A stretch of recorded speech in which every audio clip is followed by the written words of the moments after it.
अर्पित बंसल जी मथुरा से। महाराज जी आपके चरणों में कोटि कोटि प्रणाम। महाराज जी आपकी कृपा से दास को भौतिक विज्ञान अध्यापन का कार्य मिला है। भौतिक चराचर की हर वस्तु नियम सिद्धांत में भगवत चमत्कार दिखाई देता है जो शिक्षण के दौरान चित्त को आनंदित करता है, जिससे भजन में श्री जी कृपा से बल मिलता है। गुरुदेव, आजकल कक्षाओं में बच्चे शिक्षकों गुरुओं की अवज्ञा अनादर करते हैं। शारीरिक दंड निषेध है, उन्हें कई कई घंटे समझाने का भी कोई प्रभाव नहीं पड़ता। गुरुदेव, इस स्थिति में उनके भविष्य की चिंता होती है। गुरुदेव हाँ, हमको भी होती है, क्योंकि आजकल के बच्चों का चरित्रहीनता की तरफ ज्यादा पदार्पण हो रहा है और व्यसन की तरफ, उद्दंडता की तरफ। तो शास्त्र या साधु महात्मा इनकी तरफ उनकी श्रद्धा होना बड़ा कठिन है। जब माता पिता के आचरण पवित्र होते हैं और बालकों को सद शिक्षा दी जाती है, तो फिर आगे चल करके वो, अब जैसे हम लोग स्कूल जाते थे तो अपने ऐसे चरण छूना, हाथ जोड़ना, गुरु भाव या ऐसा भाव अब अपने माता पिता को जवाब दे देते हैं। तो कैसे, ये तो अच्छा, अध्यात्म किसी पर असर तभी करता है जब आरत अधिकारी जब पावें, गूढ़ो तत्व न साध दुरावें। श्रद्धा और विश्वास का ये मार्ग है और इसका कहीं भी श्रद्धा विश्वास का लेस नहीं है। जो आधुनिकता की तरफ बढ़ रहे हैं, तो हमें लगता है कोई बिरला ही ऐसा होगा जिसके परिवार में शराब न पी जाती हो। बहुत मतलब बुद्धि को भ्रष्ट करने वाले ये खान पान आचरण सब बढ़ रहे हैं। तो है तो चिंता का विषय, पर अब कर क्या सकते हैं? जैसे आप भी क्या कर पाएंगे? आप समझा सकते हैं, आप ऐसे कर सकते हैं, पर वो इसका असर हो तो असर तो तब, अब ये भय नहीं है तो दो प्रकार से, या तो प्रेम हो कि अगर हम आज्ञा पालन नहीं करेंगे तो ये नाराज हो जाएंगे, और या भय हो। दो से ही आज्ञा पालन होता है, प्रीति या भय के द्वारा। तो प्रीति है नहीं और भय दिखा नहीं सकते, तो कैसे कैसे फिर मनमानी आचरण है। अब गलत आचरणों के लिए मोबाइल पर्याप्त है, छोटे छोटे बच्चे सर्च करके, तो अब सब उद्दंडता बढ़ती बुद्धि में चली जा रही है। अब इसके लिए अध्यात्म ही शासन कर सकता है। अब अध्यात्म को श्रद्धा और विश्वास चाहिए। अब श्रद्धा विश्वास, अब जैसे एक वैज्ञानिक आए थे तो उन्होंने कहा हमारा विज्ञान प्रमाण मांगता है, जब तक हम प्रगट नहीं देखते तब तक हम मानते नहीं हैं। तो कैसे उनको समझावे कि तुमने मन को देखा है क्या? पर मानते हो ना, मन है, तुम हो, लेकिन तुमने अपने को देखा है क्या? तुम शरीर को एक्सरे कर सकते हो, अल्ट्रासाउंड कर सकते हो, सीटी स्कैन कर सकते हो, मन का कर सकते हो क्या? बुद्धि का कर सकते हो, चित्त का कर सकते हो, अहंकार का कर सकते हो, सूक्ष्म शरीर का नहीं कर सकते। फिर कारण शरीर है और फिर इसके बाद आत्मा है। तो आप आत्मा है लेकिन आपने देखा नहीं, फिर भी मान रहे ना। तो जब तक श्रद्धा और विश्वास नहीं, तो तर्क के द्वारा भगवान को नहीं जाना जा सकता। और जब तक भगवान में चित्त नहीं जुड़ेगा तब तक बुद्धि शुद्ध नहीं होगी। अब हम लोग जब प्रातः काल उठते थे तो माता पिता ने सिखाया, धरती माता के पैर छुओ, कराग्रे वस्ते लक्ष्मी, अब भी याद है, कर मध्य सरस्वती, कर मूल्य प्रमाद, कराग, और फिर उठो सबके पैर छुओ। और अगर पैर छूने में चूक हो जाती थी तो माता जी कहती थी, भगवान छूते थे प्रातः काल उठ के रघुनाथा, मात पिता गुरु नामय माथा। तुम भगवान से बढ़कर हो, चलो सबके जाओ, फिर गलती मानो छुओ। तो वो संस्कार जो बचपन में दिए जाते हैं, तो वही कभी मतलब गुरुजनों का विरोध करने की वृत्ति ही नहीं आ सकती। पर अब छोटे छोटे बच्चे हैं, इतने मतलब उनकी बुद्धि तीव्र है, पवित्र नहीं है, इतनी तीव्र है कि पूछो मत। अगर वो पवित्र हो जाए तो बहुत काम में आ जाए। और इतने छोटे छोटे बच्चे दुनिया की बात सर्च कर लेते हैं, तो बुद्धि तो है तीव्र, लेकिन वो अपवित्र बुद्धि है। अगर विवेकवान हो तो काम हो सकता है। तो अब कैसे विवेक आवे? बड़ा विचित्र खेल है, क्योंकि घर से ही अपवित्रता है। अब मतलब माता पिता के आचरणों का प्रभाव बच्चे पर पड़ता है। देखो, संस्कारों का प्रभाव पड़ता है। हमारे शास्त्र कहते हैं जिस समय बच्चा गर्भ में आ जाए उस समय माता पिता को ब्रह्मचर्य रहना चाहिए, नहीं उसमें विशेष विशेष कमियां जागृत हो जाएंगी। कौन मानता है? जब बच्चा गर्भ में हो तो भागवतिक संस्कार डालने के लिए व्रत उपवास करते हुए, नाम जप करते हुए, पौष्टिक, फिर आगे चलकर पौष्टिक पदार्थ पाते हुए उसकी एक संस्कार वृत्ति बच्चे के संस्कार के विषय में कौन जागृत है? मनमानी आचरण है, बच्चों के सामने मनमानी वार्ताएं हैं, मनमानी दृश्य हैं, तो वही संस्कार बिगड़ रहे हैं। अब कैसे संभाला जा सकता है? हमको भी पीड़ा है, हमारे समाज की जो पतन की तरफ वृत्ति जा रही। हम रोज कहते हैं ये girlfriend, boyfriend, live in relation, ये हस्तमैथुन, ये विविध प्रकार की जो दुराचार प्रवृत्तियां बढ़ रही हैं, ये समाज को मतलब किस गर्त में ले जाएंगी। अब जैसे लोग नहीं जानते, जो सहवास है वो मनुष्य के लिए सहज योग है पाणी ग्रहण के बाद, लेकिन 13 वर्ष की अवस्था से 22 वर्ष की अवस्था के मध्य में जो हस्तमैथुन क्रिया है उसे गृहस्थी लायक नहीं रखेगी। अभी बच्चे कहाँ इस बात को समझ रहे हैं?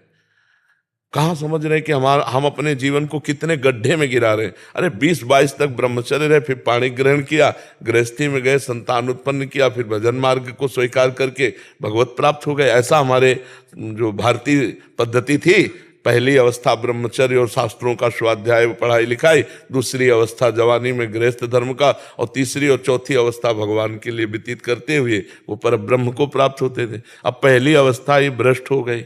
छोटे छोटे बच्चे हैं जिनको इस समय बिल्कुल नहीं करना चाहिए, नहीं जीवन बर्बाद हो जाएगा, वो गंदे आचरणों से युक्त हो गए हैं। कैसे समझाया जाए, कैसे बताया जाए? ये पीड़ा है केवल हृदय में, कर तो नहीं सकते, कह तो नहीं सकते। अब हम जो कहते हैं, जो मान लें, तो हम हाथ जोड़ते हैं उनके कि भाई हम धन्यवाद, हम एहसान मानते हैं कि आप अपना जीवन पवित्र करोगे तो हमारी समाज के लिए आप आदर्श बन जाओगे। देखो जैसे छोटे छोटे बच्चे हैं ना, उन्हीं में हमारे भारत के मुख्यमंत्री हैं, उन्हीं में एमएलए, उन्हीं में सांसद, उन्हीं में कोई महात्मा है। अगर ये बच्चे संस्कार युक्त नहीं बनेंगे तो हमारा भारत आगे उज्जवल कैसे होगा? बच्चों से ही तो भारत उज्जवल होगा। जो पढ़े लिखे जितने प्रवीण उतने हमारे राष्ट्र सेवा में आएंगे। तो अब ये मास्टर जन शिक्षा दें और बच्चे उनको समझे श्रद्धा पूर्वक, तो फिर आगे बढ़ सकते हैं। तो अब ऐसी फिल्में आ गई भाई, ऐसे डॉक्टर लोग सलाह देते हैं कि आप सुखी रहोगे ऐसी गंदी क्रियाएं करने से। तो ये बहुत बड़ा वायरस है, बहुत बच्चों में फैल रहा है। जो हस्त क्रिया है इससे बहुत हानि हो रही हो, कुछ समझ नहीं रहा कोई। अब थोड़ी देर के लिए उसको लगता है कि सुख बकाया जीवन नष्ट हो रहा है। नस नाड़ियां घर्षण क्रिया से गृहस्थी की योग्य नहीं रह जाती। अब इन बातों को कैसे समाज को समझाए? अब ये बातें कहने में भी गंदी लगती हैं, पर इस विषय की चर्चा ना हो तो कैसे सुधार होगा? ये वो विषय है जो पूरी जिंदगी बर्बाद कर सकता है। कई ऐसे बच्चे सामने आए जो सुसाइड करने की बात मन में सोचे, इसी के कारण डिप्रेशन में पहुंच गए। तो ये चीजें हमें लगता है कि माता पिता को भी समझाना चाहिए, मित्रों को भी समझना चाहिए, अध्यापक को भी समझाना चाहिए। जैसे कभी 10 मिनट के लिए थोड़ा किसी शास्त्र का सूत्र लेकर समझाना चाहिए। अगर अपने को समझाने की ताकत न हो तो संतों की बात सुनानी चाहिए कि भाई देखो 10 मिनट ये सुनो क्या कह रहे हैं। तो उससे कम से कम शब्द तो गया, तो 100 में से 10-5 के भी काम कर गया वो शब्द, तो बात बन जाएगी। तो अगर इसको कई ऐसे स्कूलों के मास्टर जो हैं वो कृपा करके ऐसा करते हैं कि भाई 10 मिनट नाम कीर्तन करो, 10 मिनट गीता जी की बात सुनो, 10 मिनट ये संत की बात सुनो। तो उससे हमने देखा कि जैसे सुबह हम आते हैं ना, तो कभी कभी पूरा बैच का बैच स्कूलों का बच्चों को होता है, तो बड़ी नम्रता, बड़ी सभ्यता, बड़ी, तो ये जो ऐसे खड़े हैं रात्रि में, ये संस्कार उनके बन रहे हैं। अब जो बच्चे गलत आचरणों में जा रहे हैं उनको बिना श्रद्धा विश्वास के नहीं संभाला जा सकता है। बात जैसे हम आपसे बात कर रहे हैं, आपको हमारी बात पे श्रद्धा विश्वास नहीं तो कोई फर्क नहीं पड़ेगा, और श्रद्धा विश्वास की हमसे बात की तो वो बात आपके अंदर जाकर बैठ जाएगी। श्रद्धा विश्वास के बिना संतों की वाणी या गुरुजनों की वाणी वो प्रभाव नहीं डाल सकती। उन्हें ज्ञान ही प्राप्त नहीं होगा, वो जो शिक्षण का ज्ञान। हाँ, तो वो आगे भी उसमें देखो हमारे शास्त्र कहते हैं विद्या विनयम ददाति, विद्या ऐसे बना देती विनय। और आप देखो विद्या प्राप्त बालक उद्दंड है, मतलब अब आप समाज में देखो कैसी उद्दंडता, विद्या प्राप्त किए हुए उद्दंडता है। तो पढ़े हैं, डिग्री है, लेकिन विनय नहीं, तो इसका मतलब अविद्या ही हाथ लगी, विद्या तो लगी नहीं। विद्या में बड़ी गंभीरता, सुशीलता, सौम्यता, ये सब सात्विक लक्षण आते हैं। तो बिना भगवान से जुड़े, बिना अध्यात्म से जुड़े, हमें तो लगता है ऐसे सद्गुण आना मुश्किल है। कलयुग का तांडव है, तांडव चल रहा है। मतलब सोच के भय लगता है कि ऐसा आगे क्या होगा, कि बच्चा बच्ची तुम्हारे द्वारा पोषित होने चाहिए। यार हमारी समाज में ये राक्षसी बुद्धि कहाँ से आ गई? अपने बच्चों को तो राक्षस भी पवित्र रखते हैं, अपने बच्चे बच्चियों का यदि शोषण करोगे तो यार राक्षस से भी गिरे। मतलब तो ये सोच क्यों आई? क्योंकि भजन नहीं है, भगवान से नहीं जुड़े, शास्त्रों का भय नहीं। अगर भगवान का भय हो तो आप ऐसा कैसे कह सकते हो? हमारे सनातन धर्म में अपनी बेटी के पैर पूजे जाते हैं, पैर नहीं छुए जाते, और यहां तक कि उसे देवी माना जाता है। और तुम कितने राक्षस हो गए कि अपनी बेटी के साथ ऐसा सोच सकते हो? तो ये सोच आई कहां से? भगवान से विमुख होने के कारण, धर्म का भय ना रहने के कारण। तो इसलिए हमें लगता है अध्यात्म से प्रत्येक व्यक्ति को जुड़ना चाहिए और गंदे व्यसनों को छोड़ना चाहिए। जैसे आप मदिरा पी लिए, अब आप घर गए, अब आप कुछ भी कर सकते हैं। कोई ऐसा हो कि भाई इस कंट्रोल में रहे, नहीं तो अगर मदिरा आपको कंट्रोल में कर लिया आपने, तो आप गाली दे सकते हो, आप मार सकते हो, आप गलत आचरण कर सकते हो। इसलिए हम कहते हैं कि जो हमारा शास्त्र निषेध करता है, जैसे शराब पीना है, मांस खाना है, जुआ खेलना है। कितने लोग सुसाइड कर लिए मोबाइल से, वो गेम जुआ खेल करके, कितने लोग हानि को। अब वो एडवर्टाइज आ गई, अब अपने माता पिता की संपत्ति को बच्चे कि एक दिन में करोड़ों आ जाएंगे। अरे किसी को दिखा दिया करोड़पति, तुम तो खाकपति हो जाओगे। अब विवेक है नहीं, तो समाज बहुत पतन की तरफ जा रहा है। और इसका सुधार तभी हो सकता है, सच्ची कहते हैं, जब अध्यात्म से जुड़ेगा तब। थोड़ा अध्यात्म से कोई जुड़ा होगा तो आप देखना उसके जीवन में परिवर्तन होगा। अध्यात्म से बिना जुड़े पशुता नहीं जाती। उसको लगता है क्या भगवान, खाना पीना मौज मस्ती करना, जीवन मिला है मौज मस्ती, क्या भगवान? नहीं, मौज मस्ती है थोड़े दिन की, इसके बाद क्या होगा? जब कर्मों का फल आएगा तब इसके बाद क्या होगा? भीष्म जी को 6 महीना बाड़ों की सैया पे पड़ा रहना पड़ा, ये कोई कहानी थोड़ी है। तो अपने को भोग नहीं मिलेंगे जो हम कर्म कर रहे हैं। इसलिए अध्यात्म से जुड़ो। अध्यात्म से जुड़ने में कोई फीस नहीं लगती, और जहां फीस लगती वो अध्यात्म नहीं होता, ध्यान रखना। अध्यात्म में जुड़ने के लिए गरीब अमीर, छोटा बड़ा, जवान सब कोई आ सकता है, और जहां फीस लगती है वो अध्यात्म नहीं होता। अध्यात्म में फीस नहीं है, अध्यात्म की फीस है आपका मन। आप मन दीजिए, श्रद्धा विश्वास पूर्वक बात मानिए, आपका परम मंगल होगा। सौमेन रॉय जी यूएसए से। राधे राधे गुरु जी। महाराज जी आपके चरणों में कोटि कोटि प्रणाम। महाराज जी जब किसी की ऐसी स्थिति आए, मतलब ब्रह्मबोध की, तो क्या प्रश्न खत्म हो जाते हैं? क्या उसको सब समझ में आ जाता है?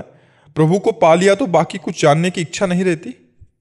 बिल्कुल, सो कुछ समझ में आ जाता है या कुछ इच्छा नहीं रहता? जैसे आप छक गए ना, तो आपको अनुभव हो गया ना, अब हम छक गए, फिर आपको भोजन की इच्छा उस समय नहीं हो सकती। तो ये तो प्राकृतिक छकन है, वो सच्चिदानंद में छकन है। जो अपने स्वरूप का बोध हो जाता है तो ब्रह्मभूता प्रसन्नात्मा न शोचति न कांक्षति समः सर्वेषु भूतेषु मद भक्तिम लभते पराम। अखंड प्रसन्नता, पूर्ण निष्कामता, न कोई शोक, न कोई सोच, न कोई चाह, वो एक अलौकिक अनुभव गम्य है ना। तो उसे वाणी के द्वारा हम नहीं बता सकते, या कोई नहीं बता सकता। अनिर्वचनीयम प्रेम स्वरूपम, वाणी के द्वारा उसका वर्णन नहीं हो सकता। आनंद का वर्णन तो वाणी के द्वारा विषयानंद का भी नहीं हो सकता। भगवदानंद की तो बात जाने दो। जैसे हम आपको एक मीठा खवाएं, पेड़ा ही खवा दें, कैसा है तो आप कहोगे मीठा है। नहीं, कैसा मीठा है? बहुत अच्छा है। नहीं, कैसा बहुत अच्छा है? तो आपका अगला उत्तर होगा खा के देख लीजिए। इसके बाद इसका उत्तर आप नहीं दे सकते। बहुत अच्छा है, इसके बाद आप नहीं दे सकते। तो जब लौकिक आनंद का, प्राकृतिक भोग का वचन के द्वारा प्रमाण नहीं दिया जा सकता, तो भगवदानंद जो ज्ञानानंद, विज्ञानानंद आनंद है, उसको हम कैसे वाणी के द्वारा बताएं? वो क्या भगवान श्री कृष्ण के वचन है, ब्रह्मभूता प्रसन्नात्मा, अद्भुत प्रसन्नता, न सोचति न कांक्षति, ना कोई चाह ना कोई सोच, कैसी अद्भुत स्थिति होगी। सोचो, जब हमारे अंदर कोई कामना नहीं होगी, कोई चाह नहीं होगी, कोई भय नहीं, कोई चिंता नहीं, कोई शोक नहीं, अखंड प्रसन्नता, यही हमारा स्वरूप है। यही ब्रह्मबोध संपन्न महापुरुष की स्थिति होती है। और भक्ति में अपने प्रभु अपने साथ होते हैं, जिनको ज्ञानी लोग ब्रह्म कहते हैं, योगी लोग परमात्मा कहते हैं, भक्त लोग भगवान कहते हैं। वो प्रभु हमारे हृदय में, हमारे नेत्र में, हमारी बुद्धि में, हमारे मन में समा जाते हैं। पीर मूर्ति नयनन बसे तेहि रस राहे समाए, ये लक्षण सुन प्रेम के और न कछु सुहाए, और न कछु सुहाए शब्द पर देखिए, फिर अपने रस मातो, अपने कौन, आत्मस्वरूप या प्रभु, जो भी कहो, अपने रस मातो, कुटुम देहते जाए छूट सब ही विधि नातो। बस वो बावरापन प्रेम की उन्मत्त अवस्था, जहां जहां पीर की बात सुने खोजत तिन गैनन। कौन मुझे अध्यात्म की बात सुना दे, शुद्ध प्रिया प्रीतम की बात कौन सुना दे। पूरा हित धू छिन छिन ले प्रेम जल भरी भरी नैनन। थोड़ी थोड़ी देर में आनंदस्व प्रवाहित करता हुआ वो प्रेम की उमगन में, न लाज तीन लोकन की, न वेद को कहो करे, न शंख भूत प्रेत की, न देव जच्छते डरे, सुने न कान और की, दृश्य न और इच्छना। ऐसी प्रेम भक्ति जागृत होती है। जो योगी होता है वो अपने प्राणों का संयमन करके ऊर्ध्व भावना, परमात्मा भावना में जैसे गाढ़ निद्रा, ऐसे जागृत अवस्था में शून्य रहता है। गाढ़ निद्रा में कोई चिंतन नहीं, पर बेशुद्ध अवस्था होती है। वो शुद्ध में रहते हुए भी गाढ़ निद्रा की तरह रहता है, परमात्मा स्थित। तो योगी की भी वही स्थिति, शून्य, कोई चिंतन नहीं। ज्ञानी की भी यही स्थिति, कोई चिंतन नहीं। और प्रभु के सिवा कोई चिंतन नहीं, सोई भक्त। ये चरम अवस्था की स्थिति है। यहाँ न कुछ जानना है, न पाना है, यहाँ न कुछ बाकी रह गया है और न कुछ पूर्ण हुआ है। पूर्ण भी नहीं है और कुछ बाकी भी नहीं है। तो सृष्टि की जो रहस्य है वो समझ में आ सकता है। सृष्टि का रहस्य उसको समझ आ जाता है क्या? वही तो सृष्टि बना हुआ था, और कौन था? ये सृष्टि क्या है? एक ही परमात्मा तो है ना, एक को हम बहुत श्यामा। ये हमारा ही तो संकल्प है, संकल्प समेट लो तो कुछ नहीं है। ज्ञानी ऐसे ही, योगी और भक्त इष्टाकार, यहाँ भी इष्ट है, यहाँ भी इष्ट है, सब जगह हमारा प्रीतम है। सिय राम में सब जग जानी। सृष्टि में और कुछ नहीं है, न स्त्री है, न पुरुष है, न जड़ है, न चैतन्य है। एक परमात्मा है। जगन नाटक वैभवा, जैसे सिनेमा के पर्दे के अंदर कुछ नहीं है, पीछे से फोकस पड़ रहा है तो स्त्री पुरुष सब दिखाई दे रहा, ग्राम नगर सब कुछ, पर्दे में कुछ नहीं है। समझ लेना, ऐसे ही सृष्टि में कुछ नहीं, एक परमात्मा ही ये ग्राम नगर स्त्री पुरुष बना हुआ है। बस जहां से फोकस पड़ रहा है वहां दृष्टि पहुंच जाए। सबकर परम प्रकाशक जोई परमात्मा। अब ये कैसे समझ में आएगा? हमारी बहिर्मुख दृष्टि की स्त्री नहीं है, पुरुष नहीं है, नहीं, ये तो पोशाक है। थोड़ी देर के लिए तुम स्त्री की पोशाक पहन लो तो तुम स्त्री थोड़ी हो जाओगे, थोड़ी देर के लिए पुरुष की पोशाक पहन लेने पर पुरुष थोड़ी हो जाओगे। तो ये थोड़ी देर है, मतलब 100 वर्ष 80 वर्ष, ये थोड़ी देर है। ब्रह्मा की दृष्टि में उनको एक ऐसे किया कमल की पंखुड़ी में, तो यहाँ का 1 वर्ष हो गया। तो आप सोचो कितनी आयु हमारी है। तो इतनी आयु के लिए धोखे का भेष है ये स्त्री पुरुष। लेकिन हो कौन आप? बस यही जान लो तो जीवन मुक्त हो जाओगे। आप परमात्मा स्वरूप हो, कोई और दूसरे नहीं है। जीव भगवत स्वरूप है। वही जो भाव कर लेता है, जैसे भक्ति में हमारे है भाव, दास्य भाव, सख्य भाव, वात्सल्य भाव, कांता भाव, गोपी भाव को कांता भाव कहते हैं, और सहचरी भाव। अगर कोई भाव न करे तो मुक्त हो गया। भाव किया तो भाव देह प्राप्त करके भगवान की लीला में चला गया। तो आत्मा का स्वरूप क्या है? जो सो भाव करो, नहीं है कोई भाव तो जो असली स्वरूप है वो मुक्त स्वरूप है, मोक्ष स्वरूप है। ये भाव माना हुआ। मैं प्रभु का दास तो दास्य भाव, मैं प्रभु का सखा तो सखा भाव। भाव वैसे जैसा आप करो। देखो इस समय विषय भाव है, माया भाव है, त्रिगुणात्मिका माया का भाव, तो हमें पूरा प्रपंच सत्य दिखाई दे रहा है। अगर भगवत भाव तो केवल भगवान ही नजर आएंगे, सब में भगवान। देखो गोस्वामी जी कह रहे हैं, जड़ चेतन जग जीव जत सकल राम में जान। मान ही नहीं कह रहे कि मैं सबको भगवान मानता हूं, नहीं, जानता हूं कि सब में भगवान ही विराजमान है। ये सृष्टि बनने वाला वही, बनाने वाला वही, और बिगड़ने वाला भी वही। ये बात जो जान जाता है वो ज्ञानी हो जाता है। सृष्टि जिसने बनाई वही बना सृष्टि, और जो बना वही बिगड़ करके अपने स्वरूप में आ गया। कुछ नहीं यहाँ है। आप देखो ना, सब जितने घड़े हैं ये, इनमें प्रतिबिंब जो पड़ रहा है एक ही, जैसे 1000 घड़े रख दे तो 1000 सूर्य नजर आएंगे ना प्रतिबिंब में, लेकिन सूर्य तो एक है ना। तो इन घड़ों के कारण अनेकों रूप दिखाई दे रहे हैं। अच्छा, मूर्ख, विद्वान, साधु, असाधु, गंदा, उत्तम, ऐसा, स्त्री, पुरुष, जड़, चैतन्य, ये घड़ों के कारण है। वो एकमात्र परम पवित्र निर्विकार सच्चिदानंद सम्य व्याप्त है। जो चैतन्यता है ना, जिससे हिलन डुलन चैतन्यता, बोलना, खाना, पीना, ये जितने भी हमारे पार्थिव अंग काम कर रहे हैं, उसी परमात्म शक्ति से काम कर रहे हैं। और उसको हम भूले हुए हैं। उसको अलग अलग नाम दे दिए। जैसे आपका नाम क्या है, आपका नाम क्या है, तो आपको पुकारे तो आप बोल दोगे, लेकिन वो आपका नाम नहीं है, वो शरीर का संबोधन है। आप तो अनाम है, अरूप है। समझ पा रहे? वास्तविक ज्ञान जो है, अच्छा ना समझोगे तो 4 दिन के बाद फिर दूसरा वर्दी मिल जाएगी। सुअर, कुत्ता, गधा, कौन सी वर्दी मिले, फिर इसका चांस नहीं कि आप बैठ करके अपनी सुलझन को सुलझा सको। जो हमारी सुलझन उलझन में बदल चुकी है, उसको हम सुलझा सके। बहुत बुरी स्थिति है, फंसते चले जा रहे हैं। हमें लौटना है, मनुष्य जीवन में लौटना है। हम लौट नहीं रहे और आगे बढ़ते चले जा रहे हैं। गंदगी बातों की तरफ इतना बढ़ते जा रहे हैं कि ये बात समझे में नहीं आ रही कि यार मुझे मुक्त होने के लिए अवसर दिया गया है, फंसने के लिए नहीं। माया ऐसे ऐसे दाने डालती जा रही कि हम फंसते चले जा रहे हैं। मैं पुरुष हूँ, मैं पति हूँ, मेरी पत्नी है, मेरा पुत्र है, मेरे माँ है, मेरे पिता है, मेरे अमुक है। पूरा राग पूर्ण जीवन व्यतीत हो रहा है। अगर इन्हीं में भगवान को झांक के देख ले तो मुक्त हो जाए, इनमें मोह कर ले तो फंस करके पुनरपि जननम पुनरपि मरणम पुनरपि जननी जठरे शयनम, बार बार दुख भोगना पड़ेगा। ऐसी विचित्र माया है कि ये ज्ञान होते हुए भी हम वही पाप कर्म करते हैं जो नहीं करना चाहिए। तो कैसे ये हम प्रयोग क्यों नहीं कर पाते ज्ञान का? जो हमारे अंदर ज्ञान है, सबको लगभग ज्ञान, प्रयोग क्यों नहीं? क्योंकि भजन नहीं है। भजन के बिना ज्ञान का प्रयोग नहीं कर सकते। और ज्ञान हो या ना हो, भजन शुरू कर दो तो आपके अंदर जो ज्ञान आएगा वो प्रयोग वाला आएगा। पढ़ लिख के जो ज्ञान होता है दूसरों को सुनाकर रुपया पैसा प्रणाम नमस्कार प्राप्त किया जा सकता है। माया की ग्रंथि का भेदन नहीं। विनिश्चितम बदामिते न अन्यथा वचांस में, हरिम भजन्ति नरा भवसागर तरंतिते। अगर भजन नहीं तो फिर ये कथा वार्ता ही केवल रह जाती है।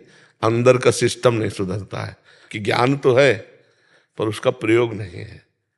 प्रयोग है शांत, त्यागात शांतिनंतरम। ज्ञान का मतलब क्या? शांति।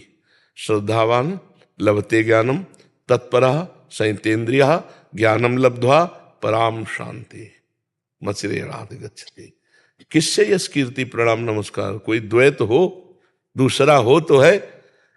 हम अपने हाथ से पैर छुए तो हमको कैसा लगेगा? कुछ लगेगा क्या? ना अच्छा ना बुरा। ऐसे मेरी आत्मा ही तो है सब। तो दूसरा कोई हो तो बताओ। एक ही तत्व है, वो तुम में भी है। तो मान लो इसमें बिजली, इसमें बिजली, इसमें बिजली, इसमें बिजली। अब वो हाइलोजन की मैं ज्यादा प्रकाश करता हूँ, एसी कहे मैं ठंडा करता हूँ। नहीं भाई, तुम सब करण हो। बिजली चली जाएगी तो ना तुम प्रकाश दे पाओगे ना तुम ठंडा कर पाओगे। ऐसे ही समझो, हम सब शरीरों के अंदर वो जो पावर है वो परमात्मा है और वही मैं हूं। मैं अपने को भूल कर इसमें फंस गया। बस यही झंझट मिटानी है और कुछ नहीं करना।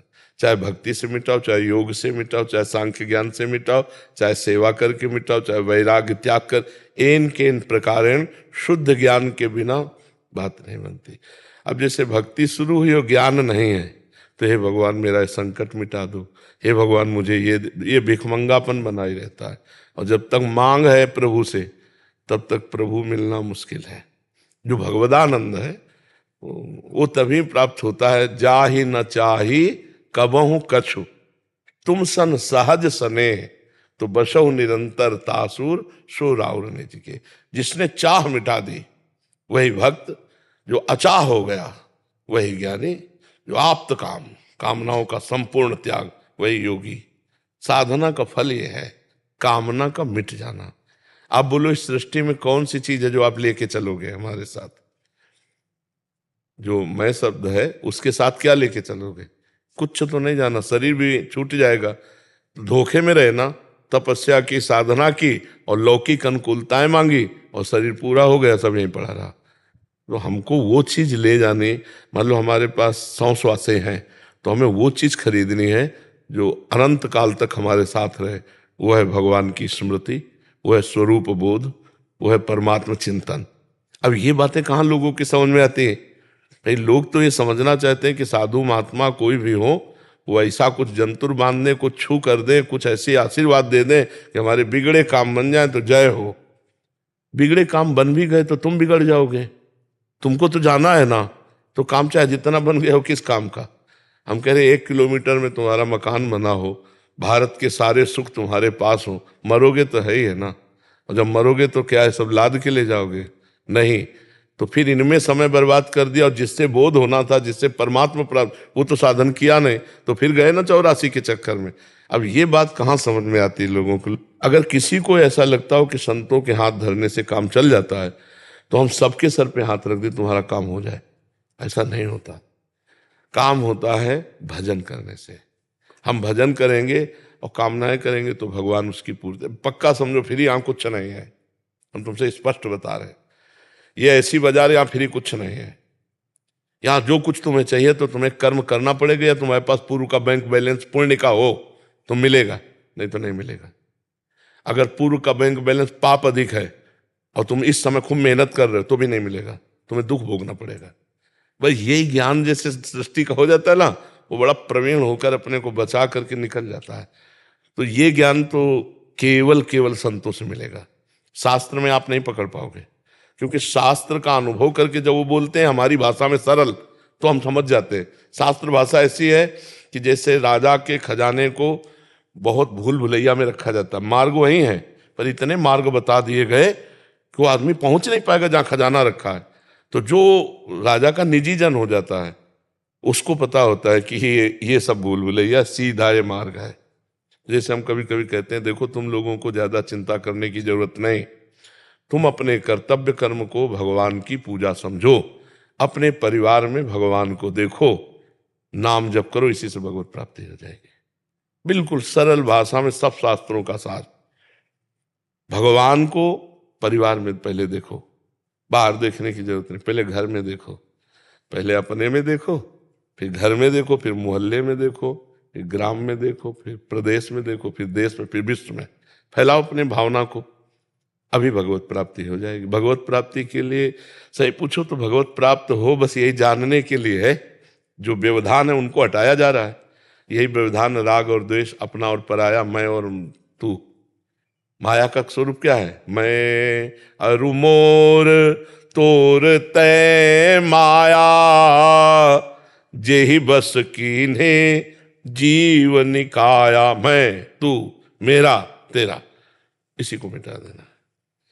मैं और तू नहीं। जहां मैं और तू है वहां माया है, जहां तू ही तू है वहां भक्ति है, और जहां मैं ही मैं है वहां ज्ञान है। एक पकड़ लो, एक मार्ग में चल, समझ पाया?